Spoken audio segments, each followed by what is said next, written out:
raha rahampirenena tsy mety intsony ny fajanana ankolaka hoy teo nifiny ARFM fiatrehana Noely lara-pamiaina ny fifidianana kilalao any ankizy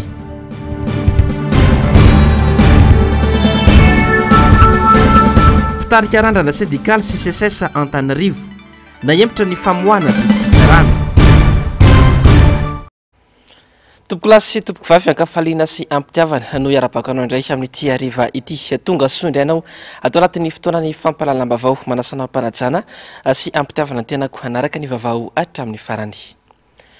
ny lafim-baovany politika avy hatrany tsy misy antenaina ny 10 taona ho avy homafy noho ireo 10 taona lasa ny andry ny malagasy hoy ny mpanaraka ny raharam-pirenena nanaovana fanadihadiana tamin'ity androany ity marefo ny ankamaroan'ny malagasy ka raharotiny mpitondra araka izao tato-bavao natao ny Njavandriamaefa sy ny ary tanjona izao nampisongadina iny 10 taona nitondran'ny volomboasary ny firenena iny ny vidanga ny vidim-piainana ny tsy fandriam-pahalemana ny fitotongana ny toe-karena sy ny sandam-bola ny tsy fanaran-dalàna amin'ny endro maro samihafa ny fitokona ny mpiasa etsero ny fahatapahan-jiro sy rano ny fahapotehan'ireo orinasam-panjakana lehibe sangany teto amin'ny firenena toy ny Air Madagasikara sy ny Jirama ny raha-matahora sy ny fanagadrana ireo izay tsy mitovy hevitra ho an'ny mpanao politika avao maika vesatra ho an'ny malagasy ny 10 taona manaraka ho avy eo ho ny fanazavana satria tsy isy antenaina raha ity fitonana ity zany hoe hoenjana zany ny ateraka ny 10 taona ho avy ary ho mafimafy noho tamin'ny 10 taona lasa ny 10 taona ho avy satria ny tsy fanaran-dalàna izay miteraka ny fitantanana izay tsy mahomby ary indrindra ny tsy fisian'ny demokrasia eto amin'ny firenena zany dia efa mamaritra sahady fa misy didijadona izay tsy hiteraka ho fampandrosoana eto amin'ny tany sy ny firenena ny ninana ampantraina ny vahoaka malagasy ary tsy mitsaha miembotra i Madagasikara raha mitaha amin'ireo firenenkafa porofon'izany ny tatitra navoaka ny banky iraisam-pirenena hita tao amin'ny pejiny global index ity izay mampiseho fa ny 7.9 isanjaton'ny malagasy dia tsy misitraka sakafo ara-pahasalamana izany hoe voasokajy ho firenena voalohany miaina ao anatin'ny tsy fanjari-tsakafo amin'ireo firenena 700 i Madagasikara tsy maro toerana ny fitondrana misy eto Madagasikara amin'izao fotoana izao ary izay tsy fahamadiriana toerana izay no tsy hampiso ny fitoniana ara-politika eto Madagasikara hoy ny filohany antoko Ilomada Andriamatoa Andrianarimalala Ertina raha niresaka tamin'ny mpanao gazetinay tamin'ity androany ity ho an'ny antoko Front National de Libération indray dia fitondrana tetezany mita no misy eto Madagasikara amin'izao fotoana izao mampanaraka izany ny ho avy ny firenena hoy nambarandreto filohany antoko politika nanaovany onjalalana navy-manana sy taherinena fanadihadiana ireto tsy maro toerana amin'ny fitondrana Andry Rajoelina no fahavitsindry olona tonga nandasabato tamin'ny fifidianana filoham-pirenena izay natao ny 9 Novambra lasa teo. Tsy ampy ny atsasamanila an'ireo mpifidy voasoratra anarana nandritra ny fanaovazana manontolo ny lisy mpifidianana akory no naneho ny safidiny tamin'ny fifidianana farany teo. Io tahambany io izay mahatonga ny tsy famarina toeran'ny fitondrana ary izay tsy famarina toeran'ny fitondrana izay dia tsy hampisy ny fitoniana ara-politika eto amin'ny firenena mihitsy hoy ny mpanao politika sady filohany antoko Ilomada Andrianarimalala Ertina mampanahy mety iseho amin'ny taona 2024 raha izao rivotra politika eto amin'ny firenena izao no jerena hoy hatrany ity mpanao politika ity. Misy raha ilay statistika tany résultat navoakan'ny ACC jerena 11 millions d'électeurs ny voasoratra tao anatin'ny fonty 2 800 000 et quelques teo no nandeha nifidy 40% teo ny taux de participation izay mahita nefa ny 20 à 25% amin'ireo zany tena vaty reny ka anana ny légitimité ve zay fanontaniana mipetraka raha izay statistika zay nijerena dia tsy anana légitimité mihitsy zany zareo ato anatiny satria ambany dia ambany ilay taparseny olona mifidy zany hoe 2,800,000 no nifidy ianao amin'ny 11 millions d'électeurs nakaiza zany ny atao hoe 7 millions tao anatin'ilay izy ka mba mino fa be deaibe mpanaraka nihetsiky ny collectif mba hisin'izay stabilité zay tokony jerena ihany ny fomba ifampiresahana sy ny fomba isokafana fa raha mizotra amin'izao zareo mety hafahafa ny fizotrony-rahapirenena amin'ny taona vaovao io satria zao zava-misy zao zany dia mila stabilité raha tena tia andeha ho any amin'izany fampandrosoana zany io fitondrana mijoro ankehitriny io fa raha andeha hizotra amin'izao endriny zao sy miaraka amin'le elatra le tena mpanohana mivaivay ao anatiny tsy mila fisokafana ho sahirana ihany zareo etsakilany tsy niambaamba ny filohan'ny antoko Front National de Libération na ny FNL iada fa teteza misy misy eto Madagasikara amin'izao satria filoham-pirenena napetraka tamin'ny fanonganam-panjakana no mitantana eto fanonganam-panjakana no niseho tamin'ny investiture iny zany namarana na ny fahefana ny filohan'ny repoblika teo aloha ary nametrahana mpitantana vaovao zay azo adika fotsiny tsotro zao hoe tena teteza mita zany fa ny fiafarany sy ny fiandohany mbola ny fiandohany no fantatra fa ny fiafarany no tsy fantatra satria hitantsika tsara fa teteza mita unilatéral io zany ka mandra-pipetraky ny tena fifidianana dia raha ekeny rehetra ary andraisan'ny rehetra anjara zany dia mena ao anaty teteza mitsika tsy fantatra hoe ahoana ny fomba hitondrana ny firenena amin'izany tsy misy mihitsy ny stabilité politique eto amintsika vokany zany dia mafy memafy ny fiainantsika ary io amin'ny ataontsika hoe tapitra ny janvier dia tena emafy kokoa noho izao satria ny tsy fahafahantsika miara-miasa amin'izao tontolo izao dia tena zavatra tena mety hanimba ny firenena tanteraka ho an'ny antoko Ilmada sy ny FLN tahaka ireo antoko politika maro dia ny fifampiresahana ihany no vahaolana manoloana ny krizy efa misy eto amin'ny firenena vokatry ny fifidianana atao ambiletriny tsy maintsy hiafara amin'izay fifampiresahana izay raha teo ny zava-misy eto amintsika maiza teto ambonin'ny tany ny afara tamin'ny fampiresahana foana ekena fa manana ny fahefana izy zao dia miziriziry ny aty amin'ny anana koa kolektifa koa mety manana ny ampo hoe nareo tsy nanaiky an'ilay zavatra nangatanay teo fa io rehefa misy ny tena hoe fanehoanao fitiavan-tanindrazana tsy maintsy misy zavatra le ferinao ihany tsy maintsy misy zavatra mpandeferinao ihany tombotsoa ambonin'ny firenena fa raha ohatra moa ka tena hoe ilay ankolafy tena hoe miziriziry sy manakatotrano no enon'ny filoha dia ho sahirana ihany izy fa ny fahefana unilatéral dia tsy maintsy miziriziry izy mba hahatonga anao hanampitamby azy anaiky izay zavatra hoteneniny fa ny fitondrana teteza mita ohatrao tsy maintsy miafara ny fifampidiniana satria tsy afaka hitondrana firenena maharitra ny unilatéral ohatran'izao fa tsy maintsy izy fifampiresahana zany dia mampirisika ireo mpanelanelana rehetrarehetra toy panina sy ny FFKM ireo ray aman-dreny ara-drazana zay efa manana eritreritra ny tokony hampiavana andamina an'ilay izy satria ilay filohan'ny repoblika teo aloha mihitsy tsy nahatanteraka an'izay asa zay satria zay ny asa voalohan'ny filohan'ny repoblika ny fanelanelana an'izay any amin'ny fanombohan'ny taona 424 dia fanomboka hipotra ny voka-dratsiny ireny ambiletra natao tamin'ny fifidianana ireny ho hiatrany ireto antoko politika ireto ary hipakany amin'ny sosialy ny voka-dratsiny olana ara-politika no ny fiziriziriana ataon'ny fanjakana amin'izao io amin'izay lafim-bavaon'ny politika izay hatrany ny frantsay ny tena namotika ny firenena hatramin'izay ka hatramin'izao ampirofon'izany ny zava-misy amin'izao fotoana izao hoy ny antenimera ny ray aman-dreny ara-drazana sy ny foko malagasy tsy azo ekena intsony zany ho hatrany ny fanazavana izay androany manoloana ny mpanao gazety nanatitra taratasy teny amin'ny masovo frantsay sy ho an'ny ministry ny raharaham-bahiny malagasy mikasika izany ny teo anefiny RFM tamin'ity androany ity nizava-ndremaefa sy ny ary-tanjona tsy mety intsony ny fanjanahana ankolaka sy ny fanimbany ila frantsa ny Afrika hoy ny antenimiran'ny ray aman-dreny ara-drazana sy ny foko malagasy tokony ho tonga saina ila frantsa satria efa mitsangana manohitra azy avokoa ny ankamaroan'ny firenena nozanahany aty Afrika hoy ny RFM mbola ny frantsay no mifeny fitantanana ny firenena eto Madagasikara ka tsy azo enkena intsony izany ny voalohany indrindra aloha zao dia ny fisian'ity zavatra tika dia io ngamba ataoko fa hoe miteny io centre de crise io zay midika fa ny frantsay hatrany no manakorotana an'ity firenentsika ary frantsay mbola mitantana ny Madagasikara hatramin'izao porofo zany ny zavatra misy amin'izao fotoana zao zavatra misy amin'izao fotoana zao nge dia efa fametrahana gouverneur général indray hitantana ny Madagasikara tsy le olona no olana tsy misy makahalala izy anita fa samy malagasy daholo tsika rehefa eto fa kosa tsy maintsy jerevana hoe inona ny zavatra mety ampidi-doza ny firenena anjaran'ray aman-dreny zany no misakana an'izany tsy isy eto amin'ny tany sy ny fanjakana indrindra mahakasika ny vahoaka hoe iteradoza indrindrandrindra efa fantatra fa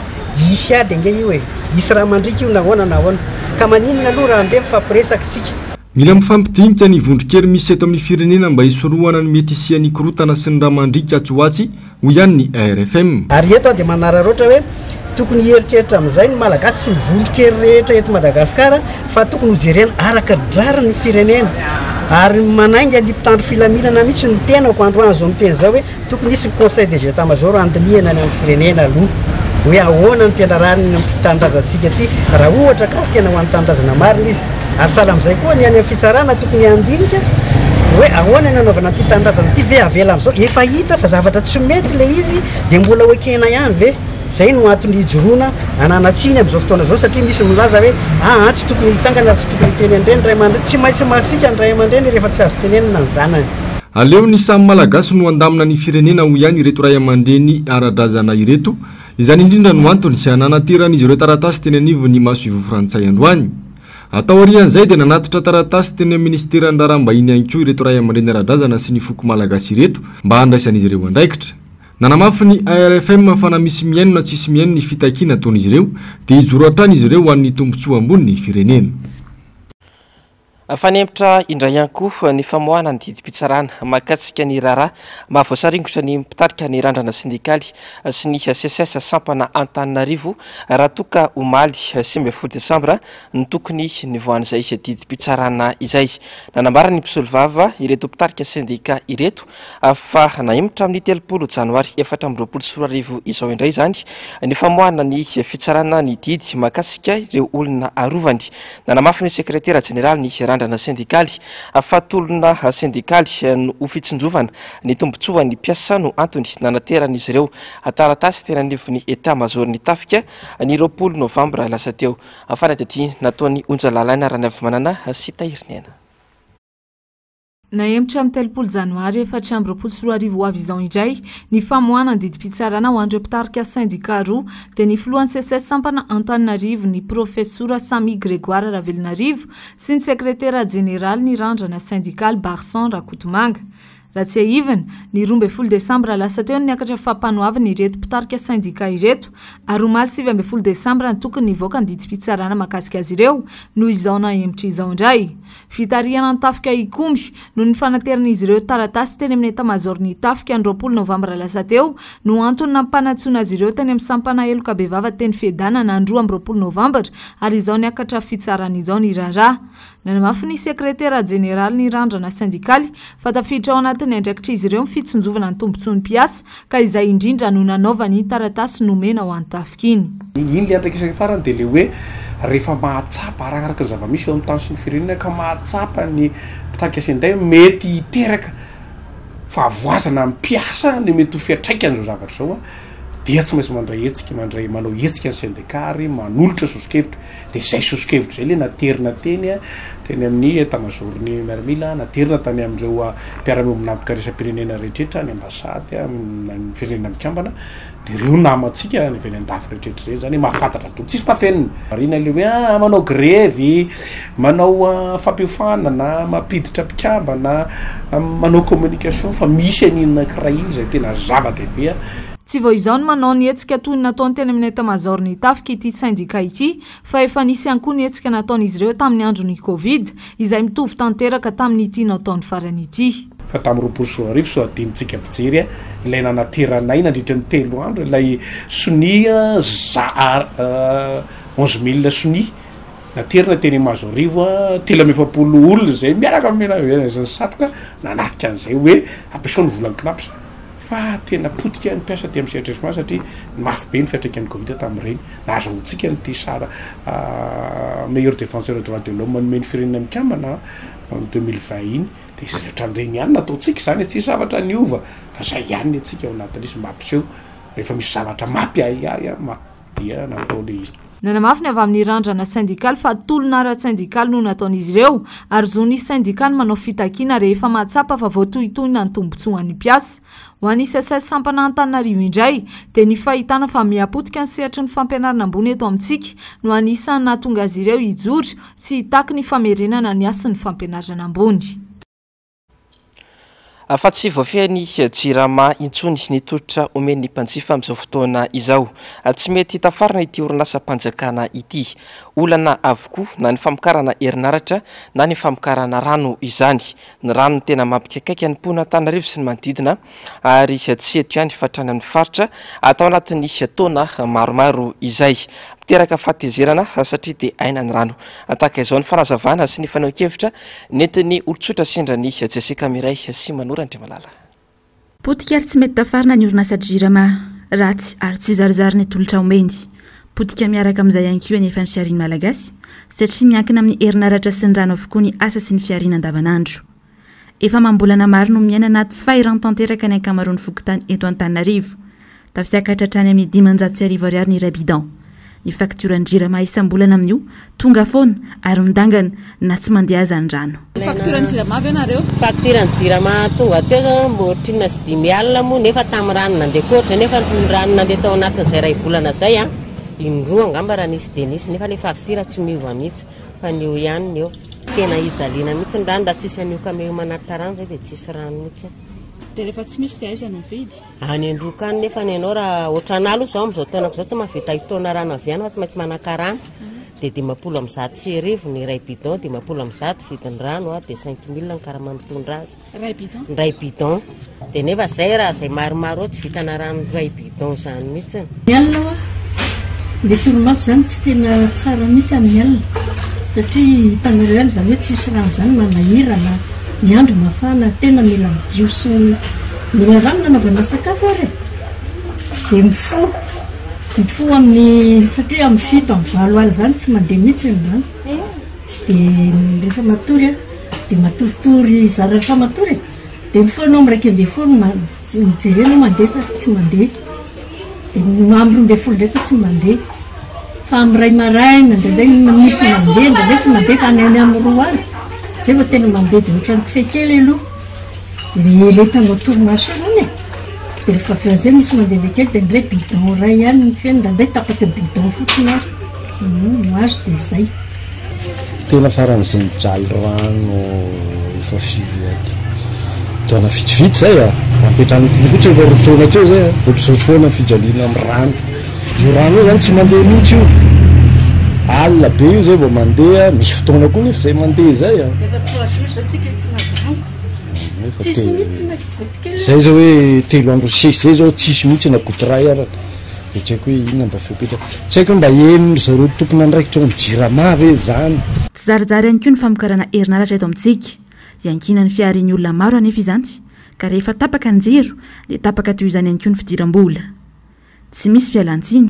tsy misy fampandrenesana na fampafantarana akory avy amin'ny orinasa. Eritreretana zaho mandoky fatrano mandoky arabana piasa azony ty teninao raha tsy miasa zany dinany hoanina amena ankizy ireo ino nitaovako ny fatran'le rangaty zavatra mifampidepandra taony zany na za mampiasa na izy mparoa fatrano tsy maintsy mifomila vola zavatra hafa fa tsy mandoky fatrano raha trany dia voroaka dehors hitany leve zany le fatapahanjiro misy ny tena maro zany tehinkinao ny problema tehinkinao zao ny fanjakana tokony etreta ty tsika manana rano ny rano zany tehinkinareo amin'ny resaka inona moa tele ohatrany alekadeka zany tele io mila travailler dia zavatra io misy firenena mandrosy hoe tekero afrikanina hoe ilainy tena ilaina mihitsy ny rano ny jiro zavatra tsy za tokony ambany zavatra zany raha ohatra firenena ka tianareo androso ireo zavatra reo tsy katsahany tsy hoavavavivivina blobloblo zany tsy mandeha zany amiko aloha vraiment zavatra tokony atao dia aolona misy zavatra mba anana fahaleovatena malagasy tsara ny mampahafantatra fa manodidina ny 300 isan-taona ny fantiantoka ny orinasa jirama indrindra tao anatin'ny 5 taona dia ho anelanelany taona 724 hatramin'ny taona 2024 izany hoe manodidina ny 500 miliara ariary isan-taona ny fatiantoka ity orinasa ity avy roa na 3 eny amin'ny orinasa any ivelany. lafa mavaony sosialy indray tsy misitraka sakafo ara-pahasalamana ny fito amby 70 faingo io valo isanjato ny vahoaka malagasy izay voasokajy ho firenena voalohany ho miaina ao anatin'ny tsy fanjary-tsakafo amin'ireo firenena 70 isa raha nitatitra navoaka ny banky iraisam-pirenena navoaka ny pejiny global index ka niparitaka ao anatin'ny tambajotra tserasera maro amin'izao fotoana izao raha hitatitra io hatrany i Burundi sy Malawi no eo amin'ny laharana faharoa sy fahatelo manana saranisa 10 faingo 7 isanjato anisan'ireo tsara toerana tsy miaina izany kosa ny any Luxembourg, Finlande ary Slovenie. Fa ny atsara kosa ny sehatra ny fizahantany teto Madagasikara tamin'ity taona 2024 ity ataorin'ny valanaretina coronavirus na ny Covid-19 izany. Mbola maro kosa nefa ny olana manakana ny fivoaran'ity sehatra ity isan'izany ny faratsy lalana sy ny tsy fandriam-pahalemana. Jessica Miray manorandray malala. Tafiditra ao anatin'ny firenena 5 maneran-tany tsara tsy dian'i Madagasikara araka ny filaharana izay navoaka ny gazety Book Forbes. Nisy akonombetsaka tamin'ny sehatry ny fizahantany izay filaharana izay. Niakatra avy roeny no ny tamin'ny taona 2024 ny mpizahatany tonga teto Madagasikara tamin'ity taona 2024 ity. Izany hoe manodidina ny 3 alina sy 1 hetsy eo. Na eo aza nefa izany, mbola maro ny olana sedra ny fizahantany eto Madagasikara, toy ny faratsy ny fotodrafitrasa raha tsy teny afa tsy ny lalana ohatra fa indrindra ny tsy fandriam-pahalemana. Dia voalohany indrindra aloha zany ataontsika hoe ny fahatongavan'ny fiantsona ireo vahiny ireo amin'ny atongavany satria mbola ataontsika hoe destination disy lafo Madagasikara. Mbola misy ireo rafitra maro izay tokony mbola hoatsaraina, rafitra ny hôtel, ny rafitra ny lalana izay hitantsika ny olana voateraka izay zavatra zay, ny rafitra ny fandriam-pahalemana izay zavatra rehetrarehetra zany miasa satria araka ny fahalalantsika anazy ny tany milamina no mitarika fizahantany. Important be zavatra teneniko zay ny tany milamina no misarika fizahantany io za satria raha ohatra ka tsy misy tsy fandriam-pahalemana no mitoerana anankiray dia mazava ho azy fa tsy misarika fizahantany zany. Zavatra anankiray ohatrany hoe resaka ohatrany hoe na misy aretina kely fotsiny azy, aretina miseho tamin'ny andro Covid ohatra maneran-tany iny, fa raha vao misy aretina koa miseho amin'ny tany anankiray dia tonga dia tsy mitarika azy iny ny resaka fandriam-pahalemana voateniko teo. Fa be dia be ihany koa eo koa ny fijeren'ny client ataontsika hoe inona no manana ny zavatra tadiavinay, ohatrany hoe manana ny vau d'hôtel tadiavinay ve ireo olona ireo. Tsika moa zany ataoko hoe tombotsoa goavana ho antsika ny fananana ireo valan-javaboary mahasarika mpizahatany izay anisany hoe tena hatramin'izao aloha zany na dia eo aza ireo zavatra tsy filaminan'ireo dia mbola mahasarika ny fizahantany. Mbola olana goavana ho an'i Madagasikara ihany koa anefa ny sy fampiserasera sy ny fampahafantarana any ivelany. Nisokatra tamin'ny fomba ofisialy androan'ny orinasa mampivondrona ny sehatra ny fizahantany, ny fampiantranoana sy ny sehatry ny sakafo. Ity orinasa ity araka izany no hitondra ny fampahafantarana ny Madagasikara eo amin'ny sehatra iraisam-pirenena. Lafo loatra ny vidim-piainana akazara raha masana ny kojakoja ilaina ao an-tokantrano ny vola kely eo ampelantanana mahatonga ny olona hiditrosa ny tsy fampiana iainan'izy ireo amin'izao fotoana izao. Tsy misy ny fandraisana andraikitra matotra avy amin'ny fanjakana. Fanadidina nataony Armanatsorandry ny Aritanjona ary Njava Andriamaefa. Mafy ny fiatrehana ny andavanandro raha ho an'ny renim-pianakaviana. Tsy mahafoaka ny fandaniana ao an-trano ny vola miditra, ny ankizy tsy malala tsy misy, ny sakafo tsy maintsy hohanina, ny saram-pianarana ankizy tsy maintsy aloha, hany ka lasa miditra tsy fidiny. Trosa tsy voaefa kory nefa ireo satria izay azo dia tsy maintsy atotona any amin'ireo sakafo sy ireo kojakoja tena ilaina. Sarotra kanefa tsy maintsy ezahin'ny renim-pianakaviana ny mitsinjara ny fandaniana ao an-tokantrano. Voatery ahena ny fandaniana ahafahana mitsinjara ny vola ampiasaina. Ny tena marina tena mafy ny fiatrehana ilay fiainana andavanandro ho anay renim-pianakaviana zao tena raha manana 100 000 ianao zany tena tsy ampy fotsiny raha angalana vary dia efa tsisy fividanana loaka saribao tena mafy zany ilay izy amin'izao fotoana izao e. Ny ekolazy-njaza tsy maintsy aloha isam-bolana nefa ny any am-pianarana koa tsy manaiky raha tsy voaloha ny ekolazy nefa ny raha manana mantonga ny volanao isam-bolana tena tsy ampy tsinjarana ilay izy zany tena marina. tena miditra mihitsy fa tsy indraindray tena miditra mihitsiny dia nefa leo amerenana azy koa mbola tsy hita hoe aiza no angalana amerenana azy. Mila tsy ho zaka intsony ny vidim-piainana na ny sakafo ambany fohitra aza efa tena manahirana ny mitady azy satria tsy mitsaha miakatra ny sarany. Jamba ny fahantrana loatra ny gasy hany ka manaiky rebirebena sy vidiana amin'ny vary indray manokana.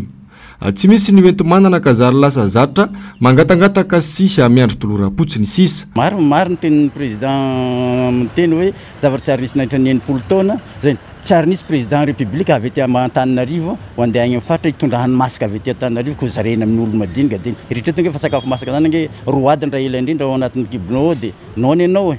dia zay zany manaheran'ny olona tsy fantarara zay zany mararapadiny gasy amin'izao fotoana dia zavatra ohatran'izany hoe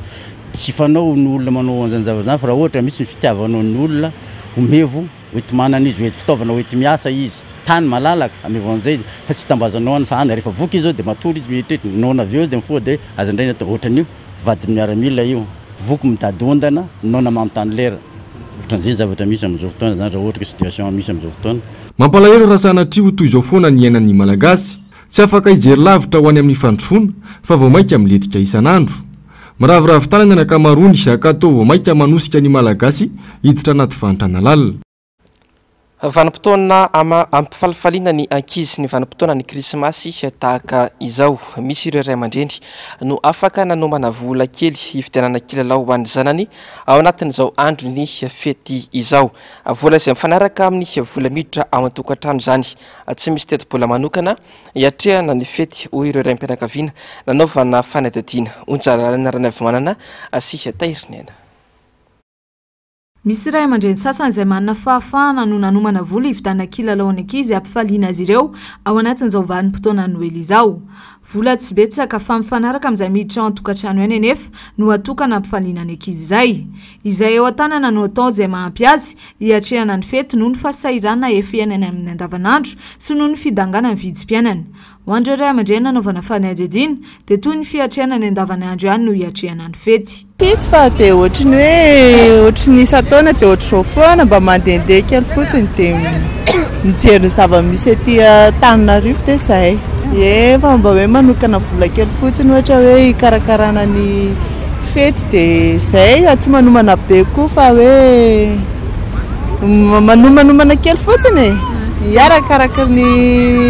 miditra am-pelatanana ihany. Androany ihany izao fotoana mba hoe anokanana fa ny ankizy izao hoe mbola mianatra raha tena janona kely mihitsy ny androany dia hoe androany koa no afaka hoe mba mijanona ny ampiasana dia izay. Fa rehefa tonga amin'ny fety dia mifety ao an-trano dia izay dia vita fotsiny. Tsy dia hoe manokana vola fa eo ihany miaraka fianakaviana fotsiny dia manao sakafo kely zay mety. Mba androany mba misy fotoana kely andehandehanana dia mandehandeha kely. En fait aloha zany ho an'ny ankizy le izy fa tsy dia hoe ho ana lehibe. Ho an'ny ankizy nefa nasiana budget manokana mihitsy hoe hito hividianana ny kilalaony ny fitafiana sy ny ohatr'izany. Izy mianaka andeha hanao vacances za miasa dia tsy afaka ny mandeha dia tsy maintsy eto ihany manao fety. Tsisy fa ohatrany andavanandro ihany. Ohatrany andavanandro ihany fa ny kilalao an-jaza zao no nanokanana vola kely. Mandritra ny 5,000 ariary ary mety hatratratra any amin'ny 3 hetsy ariary anoany ny kilalaon'ny ankizy eny an-tsena amin'izao akatoky ny krismasy izao. Ny kalitao sy ny karazany no mahatonga ny vidiny no ambony na ambany. Raha ny ety Analakely dia efa maro ny kilalao fampifaliana ny ankizy. Efa manomboka miha maro ihany koa ny ray aman-dreny no tonga mampiala voly ny zanany ety indrindra amin'izao fotoana ny fialan-tsasatra izao. Vavao avy any Ambatondrazaka indray andro vitsy tsy ahatongavan'ny fety Noely aveto taraina ho tsy misy tsena ireo mpivarotra any Ambatondrazaka any indrindra fa ireo mpivarotra akoho amam-borona. Fanadihadiana nataony Niry Andrinarivony mpanao gazetiny MPS any Ambatondrazaka. Amin'izao efarana tsy tongavana amin'ny fetin'ny krismasy izao dia maina tanteraka ny tsena raha tenivony reny votry ny faritra aloatra Mangoro. Samy veto taraina na ireo mpivarotra fitafiana na ireo mpivarotra akoho amam-borona eto anivony ty tanàna Ambatondrazaka ity. Tsy tazana intsony koa tamin'ity indray mitoraka ity ireo mpanangona akoho amam-borona betsaka mitiky zany fa tsy dia misy intsony ireo orinasa zay atao hoe manamarika fetiny Noely raha tamin'ity indray mitoraka ity. Mampanahy araka izany hoy ireo mivelona amin'ny fivarotana akoho amam-borona ny ofetrena izany fety ny noely izany raha ny tsena aloha zany apitaina nisataona tena tsisy tsena mihitsy tena tsy mandeha sady mora gisy olona mihitsy zany tsy manam-bola sahirana teo amin'ny fiainana dia tena tsy mandeha mihitsy ny tsena raha tamin'ny taontaza ve ohatr'izao nefa nisy ihany mpividy mba hita ihany hoe misy mpividy tsy tokatokana mba misy mpanangina tsy tokatokana fa le famarotana zany zao miamihena mihitsy dia farany lafo zany le nala fa mora 4 alina 5 sy 4 alina 3 alina fa marikisa fangena daholo zany fa enina le fa misy andro be reny raha tamin'ny taondasa aloha dia ratsy ny tsena tamin'ity tsena fetiny krismasy aloha dia mbola tsika mihitsy zay tena hoe mba hoe tombata zany ho an'le mpiantoka tsika fa mpiantoka bebe zao ngisa sady tsisy mpividy aby ngisa tsokany taloha fa ny afoy alina lafo tsisy vetivety zany vao miaka fotsiny eto jererana mipandeny tsisy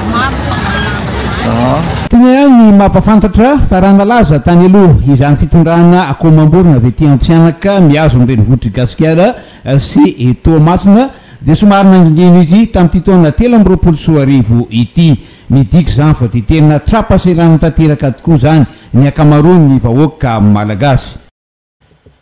Nitanterahana androany ny etsika Noely mizara fifaliana atao amin'ny commune na Lasora. Etsika izay efa fanao ny commune isan-taona, misy ihany koa ny fizarana kilalao ho an'ny ankizy rehetra mianatra amin'ny sekoly Ambaratonga Fototra. Ankizy manodidina ny 4,000 no nisitraka izany